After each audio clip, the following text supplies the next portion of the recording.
सकते। ठीक है, फिर हमारे पास आ जाता है post modern feminism and cure theory. ठीक है, पोस्ट मॉडर्न फेमिनिज्म और क्यूर थ्योरी का जो कॉन्सेप्ट है वो बिल्कुल सेम है। पोस्ट मॉडर्न फेमिनिज्म मतलब कि मॉडर्न फेमिनिज्म के बाद, और क्योर थ्योरी जो है वो हमारे पास वो जेंडर्स आते हैं जो कि उन जेंडर्स में लाई नहीं करते, जैसे मेल फीमेल बाइनरी और नॉन बाइनरी के अंदर लाई नहीं करते, यानी कि transgender intersex gender gauge lesbian इनके अंदर लाई नहीं करते। इसके जो की कंट्रीब्यूशन है वो कल्चर और सोसाइटी है। ठीक है, इसके अंदर जो अजम्पशन है वो मीडिया है, यानी मीडिया का जो है बहुत बड़ा रोल होता है सोसाइटी के अंदर कोई भी चीज मोल्ड करने के लिए। जैसे हमारा एक अभी रीसेंट ड्रामा चल रहा है कभी मैं कभी तुम, बहुत ज्यादा फेमस है, खैर मैंने देखा नहीं है बट उसके जो रील्स और कॉन्सेप्ट है वो एक्चुअली मुझे क्लियर है थोड़ा सा, मैंने देखा नहीं है बट उसके अंदर जो कॉन्सेप्ट बनाया गया है मेल को लेके कि यार वो लड़की जो होती है वो ये नहीं देखती कि वो अमीर है काम नहीं करता या ये सारी चीजें, वो इस चीज को नहीं देखती। वो ये देखती है कि यार ये केयरिंग और बाकी सारी चीजें जो है वो देखती है, फिर उनकी जो लाइफ है वो दूसरी जो उनके लाइक उसके भाई की मैरिज होती है उससे ज्यादा सक्सेसफुल चल रही होती है। तो हमारी सोसाइटी के अंदर जो मीडिया होता है या फिर कोई ड्रामा वगैरह होता है उसका बहुत ज्यादा इन्फ्लुएंस होता है, या कोई एडवर्टाइजमेंट होता है हमारी सोसाइटी के अंदर। तो पोस्ट मॉडर्न फेमिनिज्म के अंदर यह है कि हमारा जो अजम्पशन है वो मीडिया से शुरू होता है, यानी कि हम जो रियलिटी को डीकंस्ट्रक्ट करते हैं, यानी रियलिटी को हटा के जो दूसरी चीजें दिखा रहे होते हैं उसका बहुत बड़ा रोल होता है। यानी अगर हम कोई चीज शो कर रहे हैं मीडिया के अंदर तो वो लोग उसको फॉलो करना शुरू कर देते हैं, उसको कल्चर बनाना शुरू कर देते हैं। जैसे एक बहुत ही सिंपल सी अगर मैं एग्जांपल दूं तो बहुत लाइक हमने ड्रामास में देखा होगा कि लोग जो है ना वो फॉर्क से चावल खा रहे होते हैं, तो बहुत से लोग जो है वो उस चीज को फॉलो करना शुरू करते हैं कि अगर ड्रामों में ये लोग फॉर्क से चावल खाते हैं तो हम भी फॉर्क से ही खाएंगे अब। तो इतनी इतनी सी चीजें होती हैं लोग उसको बहुत ज्यादा फॉलो कर देते हैं, तो हमारी सोसाइटी के अंदर रियलिटी को बहुत ज्यादा डीकंस्ट्रक्ट किया जाता है। यानी कि हमारा जो मीडिया है वो हमेशा यही दिखा रहा होता है कि किसी घर में जो है वो फीमेल काम कर रही है और मेल जो है वो ब्रेड विनिंग का काम कर रहे हो, और इस तरह की चीजें दिखाई जाती हैं हमारी सोसाइटी में। जैसे मैंने आपको एक ड्रामा अभी बताया था डंग करके, तो उसमें एक फीमेल जो है वो एक मेल पे नाम लगा रही थी, तो उसके लिए बहुत ज्यादा वो चला था, उसकी हाइप चली थी कि यार लड़कियां जो है वो नाम लगा देती हैं बेकार में। तो मीडिया को लोग बहुत ज्यादा रियलिटी कंसिडर करना शुरू कर देते हैं और बहुत ज्यादा सीरियस लेना शुरू कर देते हैं। तो मीडिया का इसके अंदर बहुत बड़ा रोल होता है। अच्छा, जो पोस्ट मॉडर्न फेमिनिज्म का जो इम्पैक्ट है वो लीगल पॉलिटिकल सोशो कल्चर और इकोनॉमिक डिबेट्स के अंदर जाते हैं, यानी कि इसका जो गोल है वो हमारा जो social construction of gender role है उसके ऊपर बात करता है। जैसे मैंने आपको अभी एग्जांपल दी कि मीडिया के थ्रू जो है वो हमारा रोल कंस्ट्रक्ट किया जा रहा होता है कि इस तरह के रोल है। जैसे हमारी मीडिया के अंदर अब बहुत सारी फीमेल्स होती हैं वो जॉब पे जा रही होती हैं, तो उसका जो इन्फ्लुएंस है वो बहुत ज्यादा हमारे अंदर फैल गया है, क्योंकि हम जो है वो पोस्ट मॉडर्न फेमिनिज्म पढ़ रहे हैं तो इसके अंदर लोग जो है वो मॉडर्नाइजेशन की तरफ जाना शुरू कर देते हैं कि यार चलो क्योंकि ड्रामाज में ये हो रहा है और कल्चर हमारा इस तरह से अडॉप्ट हो रहा है दूसरा कल्चर, तो हम जो है वो इसको फॉलो करते हैं या इसको जो है वो हम चलाना शुरू कर देते हैं। तो हमारा इकोनॉमिक पॉलिटिकल और सोशल कल्चर के अंदर इसकी जो डिमांड्स है वो ये है कि हम स्टीरियोटाइप्स को जो है वो एंड कर सकते हैं, यानी कि हम अपनी लाइफ के अंदर जितने भी स्टीरियोटाइप्स हैं, यानी कि जो फेक चीजें बनाई हुई हैं, ये जो गैरत पे बात आ जाती है और ये सारी चीजें जो फेक फेक चीजें हमने खुद से बनाई गई हैं, उस जिसकी वजह से हमारी जो इकोनॉमी है वो डाउन हो रही है, क्योंकि आधी से ज्यादा आवाम जो है वो हमारे पास औरतों की, और हम औरतों को ही कहते हैं कि यार तुम काम ना करो फिर हमारी गलत पे बात आ जाती है। इस वजह से हमारे मुल्क जो है वो तरक्की नहीं करते और हमारे मुल्क पीछे चले जाते हैं। तो अगर स्टेटस ऑफ पाकिस्तान की बात की जाए, इसकी एग्जाम्पल में मूवी एडवर्टाइजमेंट कोई भी दे सकते हैं, कोई भी XYZ मूवी या कोई भी एडवर्टाइजमेंट डाल सकते हैं, आप फिर अगर नहीं याद आ रहा तो मूवी और एडवर्टाइजमेंट भी लिख सकते हैं, वो भी चल जाएगा। ठीक है, अगर स्टेटस इन पाकिस्तान पूछा जाए, क्योंकि थ्योरीज के अंदर जो है ना वो पाकिस्तान पाकिस्तान करके बड़ा पूछ रहा होता है, इसलिए मैं आपको जो है वो पाकिस्तान के कॉन्टेक्स्ट में भी बता रही हूँ कि अगर पाकिस्तान में पूछा जाए तो जेंडर जो कंस्ट्रक्शन है ना वो कल्चरल नॉर्म्स हमारे बहुत ज्यादा स्ट्रॉन्ग है, यानी कि हमारे जो रिलीजियस स्कॉलर्स हैं या रिलीजियस डिक्टेटर्स हैं तो वो बहुत ज्यादा जो है ना इस चीज पे बात करना शुरू करते हैं। कोई चीज दिखाई जा रही होती है ड्रामा में या किसी चीज को सही बताया जा रहा होता है या उस चीज को हाईलाइट किया जा रहा होता है तो लोग जो है ना वो रिलीजियस चीजें डालना शुरू कर देते हैं कि नहीं हमारे रिलीजन में तो ये वो और इस तरह की चीजें। ठीक है, तो वो सारे जो है ना फौरन से आगे आगे आ जाते हैं, पेश पेश आ जाते हैं, पाकिस्तान के अंदर ऐसा होता है। ठीक है, तो पोस्ट मॉडर्न फेमिनिज्म जो है ना, इसके ऊपर नजर डालने की जरूरत है। पाकिस्तान के अंदर जेंडर रोल्स क्योंकि बहुत ज्यादा डिफाइंड है और हमारी जो सुपरमेसी है वो मेल को दी जाती है। तो पाकिस्तान के अंदर हम ये कह सकते हैं कि अगर स्टेटस ऑफ पाकिस्तान की बात करें तो मीडिया के थ्रू, मूवीज एंड एडवर्टाइजमेंट के थ्रू थोड़ी बहुत चेंजेस हमारे पास आ रही हैं। जैसे लाइक एक सबा कमर का ड्रामा था, वो एक सीरियल किलर करके ना, तो उसमें सबा कमर जो होती है वो एक ऑफिसर होती है और वो सीरियल किलर को जो वो ढूंढती है, जबकि सारे मेल कहते हैं कि यार किलर हमें मिल गया क्योंकि हमने पहचान लिया। वो सब लोग गलत इंसान को किलर समझ रहे होते हैं, बट वो क्योंकि इस चीज को समझती है कि वो वुमेन होती है और उसके जो सेंसेस है वो बहुत ज्यादा, क्योंकि वुमेन जो है वो पर्सनली बहुत केयरिंग होती है, लविंग होती है, तो वो एक औरत की चीज को बहुत अच्छे से समझती है और किसी के इमोशन को अच्छे से देखती है। तो उसके अंदर ये चीज बहुत ज्यादा दिखाई गई है कि, और इसको भी आप मेंशन कर सकते हैं सीरियल किलर को, कि सीरियल किलर के अंदर जो सबको किलर लग रहा होता है बट वो वुमेन होती है, तो उसको नहीं लग रहा होता। वो कहती है कि नहीं ये किलर नहीं है, और वो एंड तक उस किलर को ढूंढती है और जो रियल किलर होता है फिर उसको जाके पनिशमेंट दिलवाती है। तो उसकी भी एग्जाम्पल यहाँ पे आप डाल सकते हैं। ठीक है,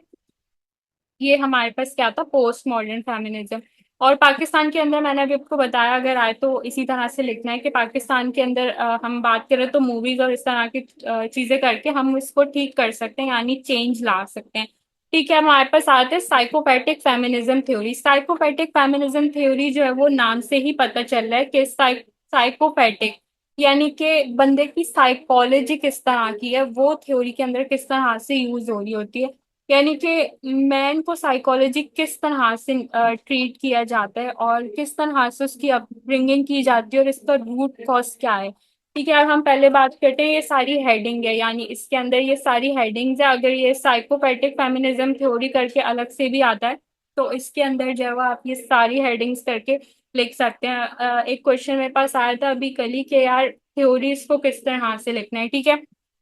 तो थ्योरी का जो क्वेश्चन है अगर इस तरह से आता है कि साइकोपैथिक फेमिनिज्म थ्योरी को ही एक्सप्लेन करना है, ठीक है, और कोई थ्योरी आपसे नहीं पूछी गई है, तो सिंपली इसका जो क्लेम है ना, सबसे पहले हमने वो लिखना है, इसके अजम्पशंस लिखने हैं और उसके बाद जो है ना हमने ये सारी हेडिंग्स डालनी है, इन सारी हेडिंग्स को डिफाइन करना है, क्योंकि उसके अंदर ना उसने हमसे कोई और थ्योरी नहीं पूछी। अगर उसने 5-6 थ्योरी पूछी होती तो हम सारी थ्योरी का क्लेम, अजम्पशन, एग्जाम्पल रखते उसको छोड़ देते, बट क्योंकि उसने हमसे सिर्फ यही थ्योरी पूछे तो हम इसी को जो है ना बहुत ब्रॉड करके हम इसको एक्सप्लेन करेंगे। तो साइकोपैथिक फेमिनिज्म थ्योरी के अंदर हमारे पास सबसे पहले आ जाता है अर्ली चाइल्डहुड डेवलपमेंट।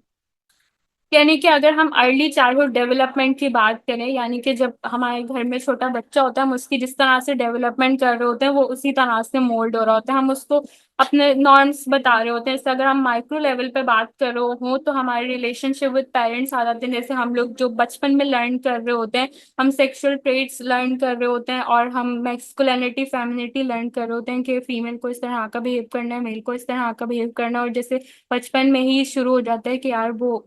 छोटा बच्चा जो होता है वो देख रहा होता है कि यार मैं मेल हूँ क्योंकि मेरे फादर कोई काम नहीं करते, तो मुझे मेरा काम जो है वो सिर्फ बैठ के हुक्म चलाना है और मुझे कोई काम नहीं करना, क्योंकि वो देख रहा होता है कि यार मेरे घर में भी कोई काम नहीं कर रहा, मेल तो मैं क्यों काम करूं। और वो देख रहा होता है कि मेरी मदर जो है वो सारे काम वही कर रही है और उनको जो भी ऑर्डर दिया जा रहा है वो बगैर कुछ कहे फॉलो कर रही है, तो इससे सारी फीमेल्स का जो है वो यही काम है। तो उसकी अर्ली चाइल्डहुड डेवलपमेंट जो है वो इस तरह से की जाती है। तो रीइंफोर्समेंट ऑफ पेट्रियार्की जो है वो यहीं से शुरू होती है, जब हमारे जो बचपन जो हमारा होता है वहाँ की जो डेवलपमेंट है उधर से। अगर हम यानी कि हम इसको ठीक कैसे कर सकते हैं, हमारे पास इस तरह का क्वेश्चन वैसे आया तो नहीं है, बट हम इसको अगर कंक्लूजन के अंदर डालें अर्ली चाइल्डहुड डेवलपमेंट के अंदर, तो हम ये कह सकते हैं कि अगर हम रिलीजियस चीजों को भी अगर बीच में लेके आते हैं, क्योंकि हुजूर पाक सल्लल्लाहु अलैहि वसल्लम जो है वो काम करा करते थे, तो हम अपने मेल चाइल्ड को ये सिखा सकते हैं कि यार ये मेल फीमेल का कोई काम नहीं है, सब मिलके काम करते हैं, और हम उसकी बचपन की डेवलपमेंट इस तरह से करें कि यार आपको भी काम करना है, क्योंकि हमारे इस्लामिक पॉइंट ऑफ व्यू में भी यही है कि आप काम करोगे और सबको मिलके काम करना चाहिए। ठीक है, जेंडर का कोई इसमें वो नहीं है, तो ये चीजें हम बचपन में कर सकते हैं। फिर हमारे पास आते हैं central topic in psychopathic feminism. इसके अंदर हमारे पास सेंट्रल टॉपिक क्या होता है कि मदर का जो रिलेशनशिप होता है ना वो रिप्रोडक्शन से ही स्टार्ट हो जाता है। जैसे कि हम हमारी सोसाइटी में क्या बोला जाता है कि जो फीमेल होती है वो अपनी मदर से बहुत ज्यादा अटैच होती है और जो मेल होता है अपने फादर से बहुत ज्यादा अटैच होता है। तो हमारी सोसाइटी के अंदर ना यही मतलब ये चीजें बोली जाती हैं कि यार जो मेल होगा उसकी जो परवरिश है और उसकी जो ज्यादातर चीजें वो फादर देखेंगे, यानी वो उसको सिखाएंगे कि वो अपने फादर के साथ बाहर चला जाता है और जो फीमेल होती है अपने मदर के साथ घर में रहती है। तो मदर जो होती है वो अपनी सारी चीजें फीमेल को सिखाती हैं, जो फादर होते हैं वो अपनी सारी चीजें जो है वो मेल को सिखाते हैं। तो ये सारी चीजें हमारे सोसाइटी के अंदर हो रही होती है। जबकि अगर हम इसको उल्टा करें तो मदर अपने मेल चाइल्ड पे भी अगर तवज्जो दें और उसको वो चीजें सिखाएं जो कि फीमेल की होती हैं, तो वो जो है वो मतलब उस तरह से अपब्रिंगिंग हो उसकी, तो फिर पैट्रियार्की सिस्टम जो है वो रुक सकता है। यानी उसकी जो साइकोलॉजी है यानी उसके जो सोचने का तरीका है वो चेंज हो सकता है। तो इस तरह से हम इस चीज को ठीक कर सकते हैं। फिर हमारे पास आते हैं थर्ड पे मैस्कुलिनिटी एंड फेमिनिटी। और ऑन दी अदर हैंड अगर मैं सेकंड की बात करूँ तो फादर जो चीजें मेल चाइल्ड से बोल रहे होते हैं, जैसे एक फेमस एड चला था कैडबरी का जिसमें वो कहता है यानी एक फादर जो होते हैं वो बैट ले रहे होते हैं तो वो कहते हैं कि अपने बेटे को भी साथ ले आते हैं। तो वो कहते हैं नहीं, लाया तो हूँ मैं अपनी बेटी को साथ। तो वो जो एडवर्टाइजमेंट है वो भी आप यहाँ पे कैडबरी का लिख सकते हैं कि कैडबरी एडवर्टाइजमेंट के अंदर इस चीज को बहुत ज्यादा पॉइंट किया गया था कि अगर हम इसकी बात करें तो फादर भी जो है वो फीमेल की अपब्रिंगिंग कर सकते हैं, उनको स्ट्रांग बना सकते हैं। थर्ड पे हमारे पास मैस्कुलिनिटी एंड फेमिनिटी आ जाता है, यानी कि हमारा जो हमारा जो रिलेशनशिप होता है लाइक हमारे पेरेंट्स के अंदर वो हमें मैस्कुलिनिटी और फेमिनिटी शो कर रहा होता है। यानी हमें जो वो ये दोनों चीजें बता रहा होता है कि फेमिनिटी ये है इसमें ये करना है, मैस्कुलिनिटी ये है इसमें ये करना है। यानी हमारा सोचने का अगर हम अपनी खुद की बात करें, अपनी सोच को ही देखें तो हमारी खुद की सोचें भी ऐसी ही हैं। हम जो है वो फेमिनिटी को किस तरह से देखते हैं, कोई लड़की होती है वो अगर बहुत ज्यादा भाइयों में रही होती है तो वो जो है वो करूंगा करूंगा करके बोलती है। लाइक मैं जब पहले ऑनलाइन क्लासेस लेती थी, लाइक मेरे पास एक मेरी स्टूडेंट थी, वो मुझे कहती थी जी मैं कर लूंगा। तो मैं उससे कंफर्म करती थी कि आपका जेंडर क्या, आप मेल हो या फीमेल हो। तो इस तरह की भी चीजें होती हैं जो कि हमारी सोसाइटी के अंदर बहुत से ऐसे केसेस भी हैं। बट मैस्कुलिनिटी फेमिनिटी जो है वो हमारे कल्चर से डेवलप होती है, यानी हम खुद को जो है वो इस तरह से समझ लेते हैं कि हम हमारे जो स्टीरियोटाइप्स से हमें ये चीजें करनी है और ऐसा ही होता है। क्योंकि अगर हमें कोई चीज नहीं आती, फॉर एग्जाम्पल जो कि लड़कियों को आती है, अगर मैं बहुत ही नॉर्मल एग्जांपल हूँ कि खाना बनाना, कि यार सारी लड़कियों को आता है मुझे नहीं आता, तो एक शर्म शर्म सी बात हो जाती है। लोग शर्म करना शुरू कर देते हैं कि यार इसको खाना बनाना नहीं आता, ये लड़की है फिर भी। तो ये सारी चीजें जो है वो हम अपनी सोच के अंदर खुद ही रखते हैं और जिसकी वजह से पैट्रियार्की की सपोर्ट होती है। फोर्थ हमारे पास आते हैं जेंडर रोल्स। जैसे हमारे हाउस होल्ड के अंदर जेंडर रोल्स डिफाइन होते हैं, जो कि हम अपने पिछले चैप्टर में पढ़ चुके हैं कि हमारे जो पेरेंट प्रैक्टिस कर रहे होते हैं हम उसको अडॉप्ट कर रहे होते हैं और हमारे जेंडर रोल्स जो वो डिफाइंड हुए हुए होते हैं कि आपको ये करना है। जैसे कि हमारे पास बटलर कहते हैं कि इसके अंदर मेंशन कर सकते हैं, जैसे हमारे पास बटलर कहते हैं कि यार जेंडर जो है वो स्क्रिप्ट हुए वो होता है, हमारे जेंडर जो है वो स्क्रिप्टेड होते हैं सोसाइटी में, जो पूरे स्क्रिप्ट तैयार किए होता है आपको ऐसे करना है आपको वैसे करना है। तो हमारे पास जेंडर रोल्स भी आ जाते हैं साइकोपैथिक फेमिनिज्म के अंदर। और फिर हमारे पास लास्ट आ जाता है development of an individual sexuality. इसके अंदर भी यही चीज है कि यार हमारी जो इंडिविजुअल सेक्सुअलिटी है, जैसे कि हम हमारे जो फादर होते हैं वो बहुत ज्यादा डोमिनेंट होते हैं और इस तरह से प्रेजेंट किए जाते हैं हमारे जेंडर को कि यार ये मेल है तो ये डोमिनेंट है, ये स्ट्रॉन्ग है, इसके अंदर बहुत ज्यादा स्ट्रेंथ है, ये जो चाहे जो मर्जी कर सकता है। यानी कि उसकी सेक्सुअलिटी ऐसी है कि वो जो मर्जी कर सकता है क्योंकि वो स्ट्रॉन्ग है। बट एक एक मैंने लाइक बुक पढ़ी थी, उसके अंदर ये था कि क्योंकि फीमेल जो है वो बहुत ज्यादा उनके अंदर शकल होती है, लाइक उनके अंदर ये होता है कि वो बहुत सारे दर्द बर्दाश्त कर सकती हैं, कि बहुत सारे उनके पास दर्द आते हैं जैसे प्रेगनेंसी पेन और पीरियड पेन और ये सारी चीजें, तो वो बहुत ज्यादा बर्दाश्त होती है उनके अंदर मेल से भी कई ज्यादा। तो वो अगर वो चीजें बर्दाश्त कर सकती हैं तो उस चीज को लेके वो ये समझा जाता है कि शायद वो सारी चीजें बर्दाश्त कर सकती हैं, यानी उनका काम ही बर्दाश्त करना है। बट ये चीज के यार अगर वो उस चीज को बर्दाश्त करें तो इट डजेंट मीन कि वो सब चीजें भी उनको बर्दाश्त करनी है, बजाय इस चीज का एहसास करने के यार वो पहले ही ऑलरेडी इतना कुछ बर्दाश्त कर रही होती हैं। तो उनको जो है वो थोड़ा रिलीफ दिया जाए या दूसरी चीज़ें उनसे ना करवाई जाएँ। बट उस टाइम पे भी इस चीज़ को रियलाइज़ नहीं किया जाता और हमारी जो इंडिविजुअल सेक्सुअलिटी है उसको उसकी डेवलपमेंट इस तरह से की जाती है कि आपका काम है बर्दाश्त करना, क्योंकि आपके अंदर ये सारी चीज़ें आपके अंदर बहुत ज़्यादा बर्दाश्त है, तो आपको बर्दाश्त ही करना है। और दूसरे मेल को इस तरह से किया जाता है कि यार मेल की ईगो होती है और उनको जो है बहुत ज़्यादा इम्पोर्टेंस मिलती है, उनके अंदर डोमिनेंसी होती है, तो इसलिए जो है वो आप बहुत ज़्यादा स्ट्रॉन्ग हो और इसलिए जो है वो आप सोसाइटी के अंदर स्ट्रॉन्ग कहलाओगे।